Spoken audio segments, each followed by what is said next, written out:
aujourd'hui est une autre forme d'expression du fait qu'un parti si grand ne peut pas comprendre tout le monde exactement de la même façon. Nous voyons cela du point de vue du département d'État comme un développement positif. S'il y a un débat, s'il y a une évolution d'idées compte tenu des influences et des contributions des deux côtés, normalement, dans une démocratie normale, ça doit aller au bénéfice du système. Washington Forum, présenté par Timothée Donangmai, est consacré à l'élection de Jacob Zuma à la tête de l'ANC en Afrique du Sud. Le mandat du président Thabo Mbeki s'achève en 2009, donc il a encore 18 mois à vivre une sorte de cohabitation avec son ancien vice-président, aujourd'hui président de son parti. Et François, comment cette situation affectera-t-elle les derniers 18 mois du mandat de M. Thabo Mbeki? Est-ce qu'il aura les coudées franches pour mener à bien son programme au cours de ces 18 mois? C'est la grande interrogation du moment. Certains avaient suggéré à un moment qu'il serait possible que la branche du parti qui a effectivement porté Jacob Zuma à la tête de l'ANC pourrait forcer le président Mbeki à se retirer avant la fin de son mandat. Et apparemment, depuis la déclaration de Zuma lui-même, cela n'aura pas lieu. Donc c'est une interrogation qui est là, mais ce qu'il faut aussi reconnaître, c'est que, en fait, la raison pour laquelle Zuma a été élu, c'est parce que les délégués à la Convention, au Congrès, avaient peur de l'impasse politique qui devait résulter d'un troisième mandat de Mbeki à la tête du parti. Dans le cas où on devait avoir un exécutif à deux têtes, avec le président du parti, qui devait être Mbeki s'il était réélu, et un président national pour le pays, et on ne serait pas sûr qui tirerait les ficelles. Donc à la fin de ce mandat, l'un des deux allait forcément sortir affaibli. Et c'est ce que les délégués ils ont vu, et ils ont préféré esquiver cette option. Avant de continuer, nous allons écouter la réaction d'un de nos auditeurs de la RDC à cette élection de Jacob Zuma à la tête de l'ANC, le parti au pouvoir en Afrique du Sud. Je m'appelle Moïse Kungaou Matsumbo. Je suis un chercheur indépendant. J'appelle à partir de Kinshasa. Ces élections ont attiré particulièrement mon attention du fait que pour une fois en Afrique, on a vu un président en exercice échouer aux élections au sein de son propre parti, sans trouble, sans corruption, sans tricherie. C'est quelque chose d'étonnant, c'est une grande leçon pour les présidents africains. Monsieur Dan Whitman? Je suis tout à fait d'accord avec l'auditeur. Comme je l'ai dit tout à l'heure, un processus qui permet à ce qu'un parti évolue et change, c'est le philosophe grec qui a dit « ça va changer, que vous le voyez ou non ». Si c'est une vie humaine, les choses vont changer.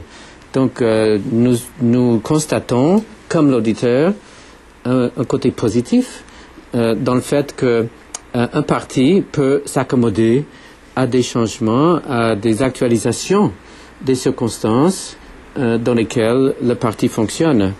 Quant aux prochains 18 mois et la possible cohabitation, je fais référence à l'image dramatique qu'on a vue au début de cette émission, de ces deux individus qui s'embrassaient.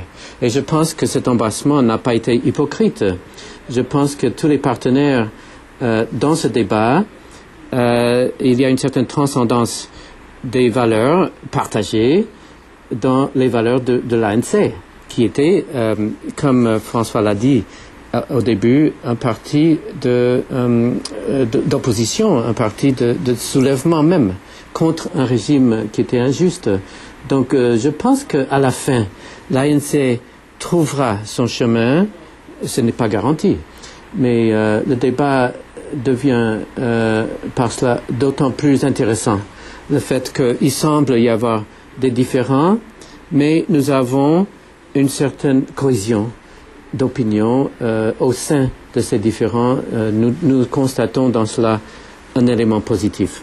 Et peut-être, François, c'est le lieu d'évoquer ici les efforts de l'ancien secrétaire général de l'ANC, aujourd'hui vice-président élu, Halema Motlanthe, qui a essayé jusqu'ici de se positionner à égale distance du président Mbeki et de Jacob Zuma. C'est justement ce qui est perdu dans ce débat, c'est qu'il existe une portion du parti, peut-être même une très grande fraction de ce parti, qui en principe ne voyait pas la nécessité d'opter pour l'un ou l'autre des candidats. Parce que comme je l'ai dit au début, les différences entre les deux personnalités n'étaient pas tellement d'ordre idéologique, mais plutôt une question de perception quant à leur caractère.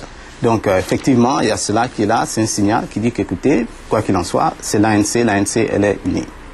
Et au plan américain, M. Whitman, vous avez eu votre propre expérience des rapports entre M. Mbeki et l'ancien vice-président américain Al Gore quand vous étiez en Afrique du Sud. Al Gore, qui n'est pas une personnalité inconnue. À l'époque où j'étais en Afrique du Sud, c'était la deuxième moitié de la décennie des années 90. On voyait constamment un échange très, très amical entre le vice-président Thabo Mbeki, parce que c'était le président Mandela et le président adjoint Mbeki à l'époque, avec son homologue Al Gore, et au grand bénéfice du pays, parce qu'il y a eu une série d'échanges. On appelait ça the Binational Commission, la commission binationale. Il en existait 3 ou 4 au monde, avec la Russie, avec l'Afrique du Sud et 1 ou 2 autres pays. La coopération et l'amitié entre Al Gore et Thabo Mbeki a été vraiment un fait très très marqué lors des années 95-99. On a fait allusion, si je peux changer de sujet encore, à Kgalema Motlanthe.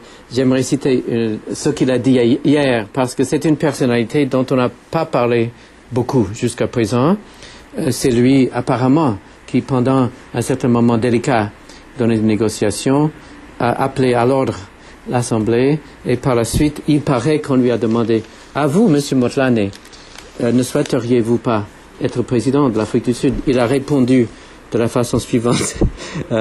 C'est un monsieur avec un sens de l'humour, je pense. « Être président, a-t-il dit, non merci. Quand je suis venu à l'ANC, ma barbe était entièrement noire et j'étais obligé de la blanchir. Donc, plutôt je sors de cette situation, mieux pour moi. » Alors, je pense que c'était une blague, une plaisanterie, mais je pense qu'on ne pouvait pas se priver de cette merveilleuse citation, de cette troisième personnalité, et on aurait intérêt peut-être à suivre le chemin de ce monsieur aussi. François ? Oui, effectivement, il faut saluer donc les efforts des modérés au sein du parti. Et je voudrais souligner quelqu'un aussi qu'on n'a pas vraiment mentionné aujourd'hui, c'est Winnie Mandela, qui à un moment a suggéré, alors que les deux partis, les clivages entre les deux factions étaient au plus haut point, elle a suggéré la possibilité d'un compromis. Et certains ont même suggéré qu'on présente une candidature alternative, probablement une femme. Donc il y a des gens qui sont au sein du parti qui veulent que le débat aille au-delà de ces clivages entre les deux personnalités. S'il y a quelqu'un qui a été très déçu par ce conflit, ou du moins cette campagne électorale très controversée, c'est certainement l'ancien président Nelson Mandela. Qui c'est? Nelson Mandela, à l'époque où j'étais en Afrique du Sud, c'était le président Mandela respecté mondialement, universellement. Il n'y avait pas un pays qui ne l'admirait pas.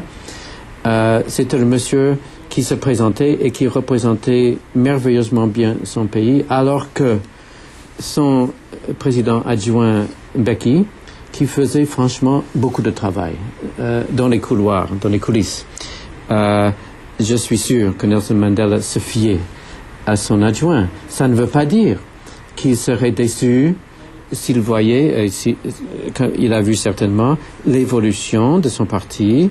Un parti ne peut pas rester fixe. Il doit aller toujours en avant. Je ne connais pas le processus intellectuel de Nelson Mandela ces jours-ci, mais je parie qu'il ne soit pas déçu, qu'il soit plutôt fasciné, intéressé et dans le suspense comme nous autres.